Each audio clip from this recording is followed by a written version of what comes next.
Olá, vamos iniciar nossa aula, onde estudaremos a definição e aplicação de materiais no 3ds Max. Mas o que são materiais? Materiais são informações que são atribuídas à superfície de polígonos ou faces de um objeto para indicar a sua aparência, que define se o objeto é de pedra, madeira, metal, entre outros. Como temos aqui na viewport, com alguns exemplos aplicados nos cubos, nas esferas e nos planos. Então temos aqui cubos de pedra, de madeira, de metal, um piso de barro, um piso de pedra, um piso de grama, bolinhas de madeira, entre outros objetos com texturas aplicadas. É o material que indica como o objeto irá refletir ou transmitir a luz. Sendo assim, os materiais podem afetar a cor do brilho, opacidade e muitos outros aspectos na aparência de um objeto. Podemos notar esse efeito nas esferas de madeira. A primeira esfera, com uma aparência menos brilho, e a segunda com aparência de mais brilho, parecendo mais nova.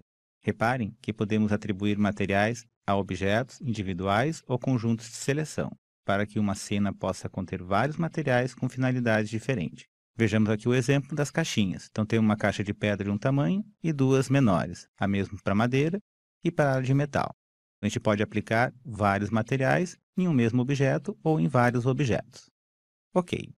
Os materiais também podem ser classificados de materiais standard, ou seja, que trabalham sozinhos, que é o exemplo do de pedra, madeira, de metal, o chão. Mas se nós olharmos aqui, nós temos aqui três materiais aplicados: um azulejo, pedra, e embaixo nós temos de madeira. E temos um piso de azulejo e um piso de pedra. E esses materiais são classificados como material multi-objeto, que agregam diferentes materiais no nível de subobjetos, ou seja, polígonos e faces de sua geometria, que foi o exemplo que nós acabamos de ver. Temos outro integrante na composição de um material, que é o shader, ou sombreamento, que define como a luz irá agir sobre a superfície de um objeto. Então vamos puxar um pouquinho mais para o lado. A gente pode ver aqui como a luz está interagindo, dando mais brilho e menos brilho. Então a gente consegue definir, através do shader, esse parâmetro. Notem que na esfera mais clara tem menos brilho e na escura eu tenho mais brilho. E esse parâmetro é definido dentro das opções de sombreamento ou shader. Outra opção que temos para complementar os materiais são os mapas. Mas o que são mapas? Mapas são imagens atribuídas aos materiais que podem simular a textura, reflexo, refração, a pintura, entre muitos outros efeitos. Os mapas são parte dos materiais, e os mapas podem ser aplicados diretamente no objeto da cena ou serem utilizados como imagens de fundo. Geralmente, os mapas adicionam detalhes a objetos, sem aumentar a complexidade da geometria, incrementando o nível de realismo da aparência do material. Vejamos aqui na viewport o exemplo de duas esferas, uma branca e a outra em amarelo e verde.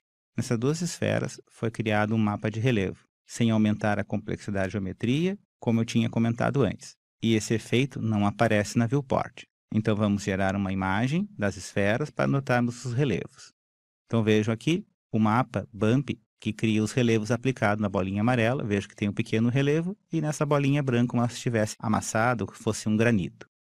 Também podemos notar um reflexo no piso quadrangulado, criado pelo mapa de reflexo chamado Mirror. Ok.